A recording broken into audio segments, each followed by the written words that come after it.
Hello, नमस्कार. कसे आहात तुम्ही सर्वजण? मस्त आहात ना? तर मस्तच राहा. तुम्हाला आजचा दिवस छान, मस्त, सुखाचा आणि छान आनंदाचा जाऊ दे, हीच मी ईश्वरी चरणी प्रार्थना करते. मी नेहमी देवपूजा करत असते आणि आपण जी नित्यनियमाने पूजा करत असतो, ते मनोभावे करत असतो.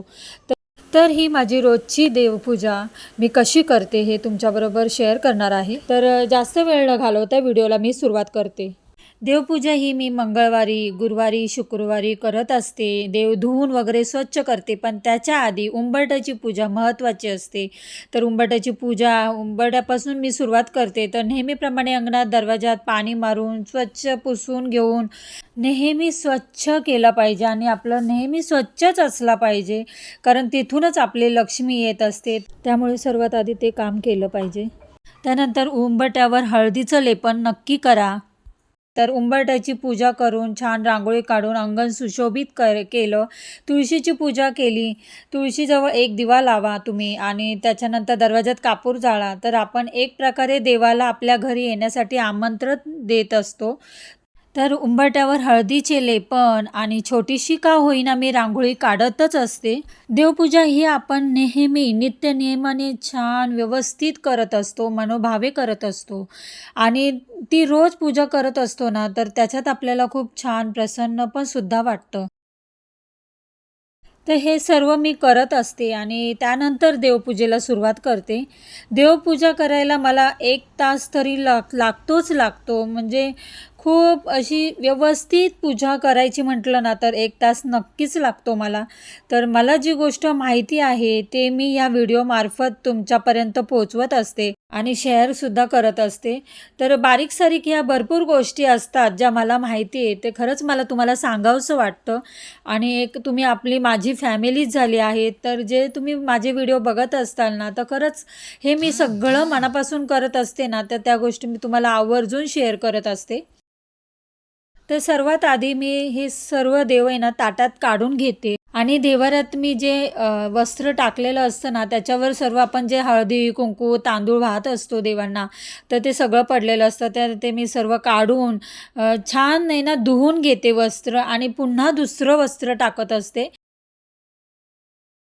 हे बघा, हे जे पायरी आहे ती मी काढून घेते, कारण हे माझी पायरी आहे ना देवाऱ्यातली निघते, तर छान स्वच्छ सुद्धा करता येते. त्याच्यामुळं हे काढून मी पुसून घेते छान आणि सगळं मग मी देवारा खूप अगदी थोडंसं ओला कपडा घेऊन पुसून घेत असते.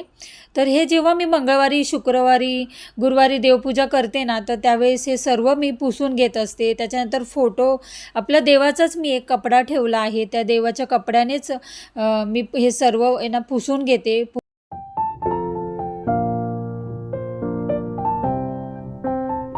तर आता मी स्वच्छ असा फोटो पुसून घेत आहे आणि देवारासुद्धा मी पुसून घेते.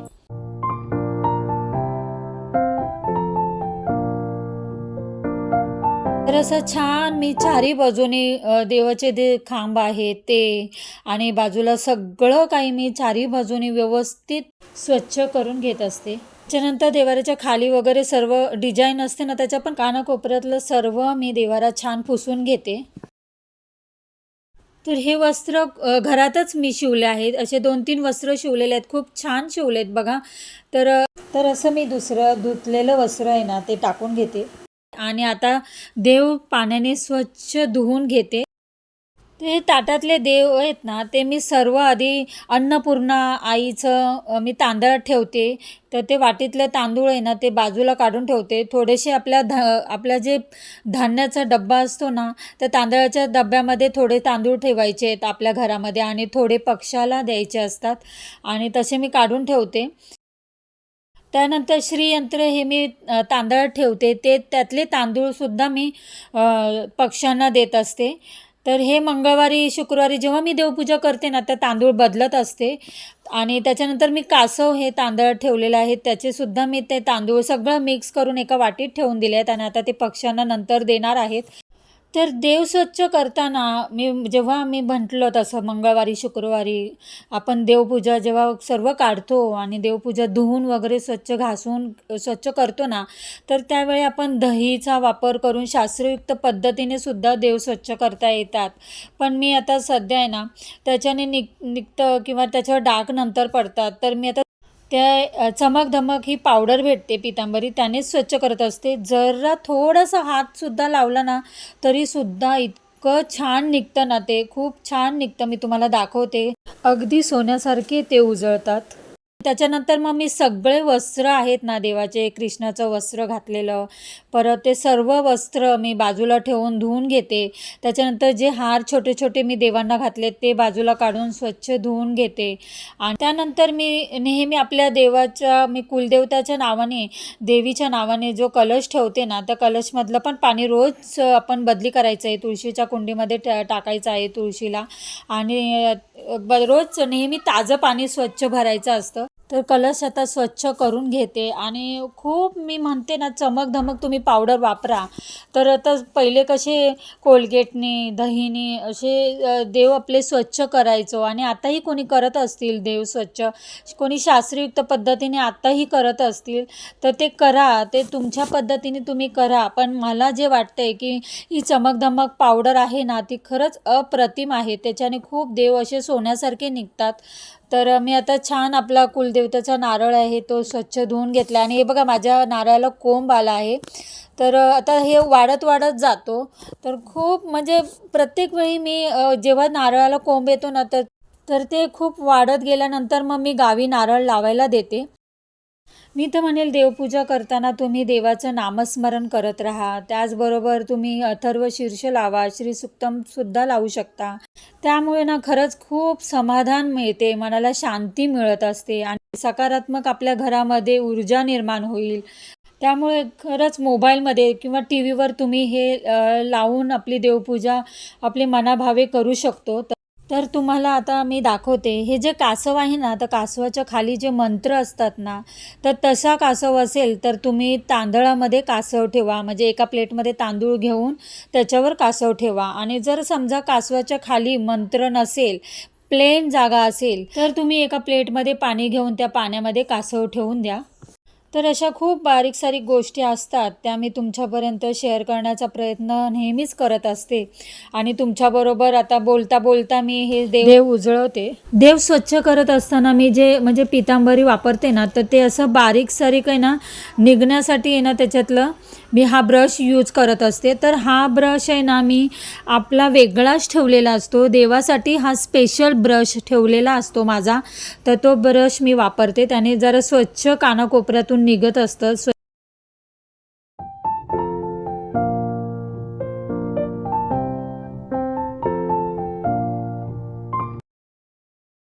तर आता माझ्याकडे विठ्ठल रुक्माईची मूर्ती आहे, शंकराची पिंड आहे. तो खूप छान असे देव आहे ना स्वच्छ करून घेते आणि हे बघा तुम्हाला दाखवते मी. हे पितांबरी लावल्याने ना खूप मी अगदी सळतात छान.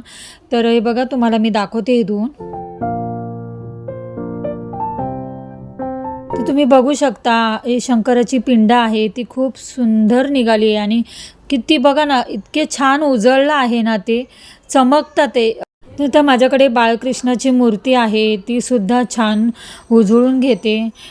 तर मूर्ती कधीही पोकळ नसावी, घेताना मूर्ती कधी पण भरीव मूर्ती घ्यावी.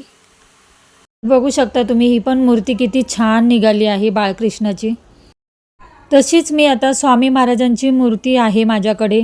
खूप सुंदर आणि भरीव मूर्ती आहे ती आणि मला खूप आवडते स्वामी महाराजांची ही मूर्ती. तर मी ती आता स्वच्छ करून घेते, छान उजळवते आणि हलक्या हातानेच मी अंघोळ घालते आहे स्वामींना. तर आता तुम्ही बघू शकता स्वामी महाराजांची मूर्तीसुद्धा इतकी सोन्यासारखी चमकते आहे ना, खूप छान निघाली आहे. तर ही पितांबरी मी सांगेल तुम्ही चमक-धमक ही पितांबरी आणा. हलक्या हाताने जरी स्वच्छ केली ना तरी खूप सोन्यासारखे देव उजळतात. तर माझ्याकडे अन्नपूर्णा मातेची मूर्ती आहे आणि लक्ष्मी आईची मूर्ती आहे. तर गणपतीचे आहे, ही अशा 3 मूर्ती आहेत, ते चांदीचे आहे. तर त्या चांदीची मूर्ती खूप स्वच्छ आणि छान निघण्यासाठी आहे ना मी रुपेरी वापरते. तर रुपेरी हे लिक्विड आहे, तर त्यात थोडंसं कापसावर घेऊन मी स्वच्छ करत असते. तर खूप नवीन असल्यासारखी मूर्ती, अगदी नवीन कोरी मूर्ती असते ना तशी निघते.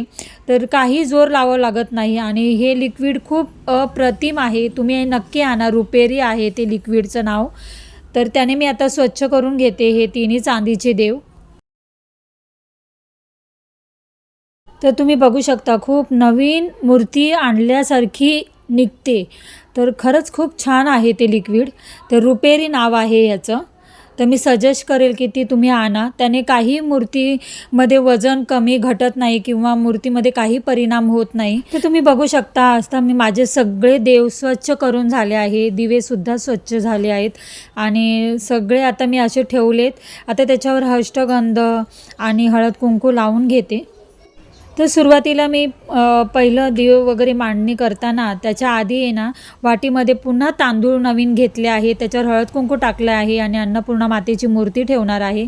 अन्नपूर्णा मातेला अष्टगंध हळदी कुंकू लावून त्याची पूजा करणार आहे. तसेच श्रीयंत्रसुद्धा तांदळात ठेवणार आहे. तर कासवसुद्धा मी तांदळात ठेवणार आहे. तर श्रीयंत्रांसुद्धा अष्टगंध आणि हळदी कुंकू लावून घेते आणि तांदळात ठेवते.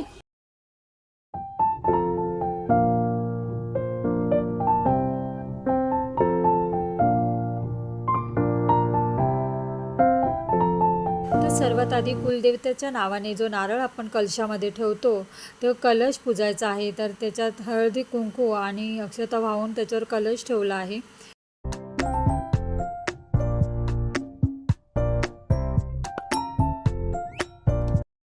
त्याच्यानंतर मी खंडोबा देव आमचं कुलदेवत आहे तर त्यांची पहिली प्रथम पूजा केली. त्याच्यानंतर लक्ष्मीच्या मूर्तीला हळद कुंकू वगैरे लावून घेतला. आपल्या गणपती बाप्पाला हळदी कुंकू लावला. त्याच्यानंतर मी अन्नपूर्णा मातेची मूर्ती ठेवली आहे आणि माझ्या मंदिरात श्रीकृष्ण बाळ आणि आपले स्वामी महाराज, विठ्ठल रुक्माईची मूर्ती आहे आणि आपली शंकराची पिंड आहे माझ्याकडे. तर हे इतके देव तर आपल्या मंदिरात हवे. तर तेवढे देव मला जेवढे पाहिजे तेवढे माझ्या मंदिरात आहेत. मी जास्त ठेवले नाहीत कारण ते देवाऱ्यात माझ्या जागाही होत नाही आणि देव असे थोडे अंतरावरच ठेवले पाहिजे. तर आता मी सगळ्या देवावर हळदी कुंकू वाहून घेतलं आहे आणि छान फुलं वाहते. तर अशी आमच्या बाजूलाच छान झाड आहे, तिथली मी आज फुलं घेऊन आलेली आणि छान देवाला वाहिली. तर तुम्ही बघू शकता हा धूप मी वापरते, तो खूप सुगंध त्याचा दळवळतो, छान आहे तो. धूप दीप अगरबत्ती सर्व छान लावून दरवाजात कापूर लावून मी छान पूजा आज केलेली आहे.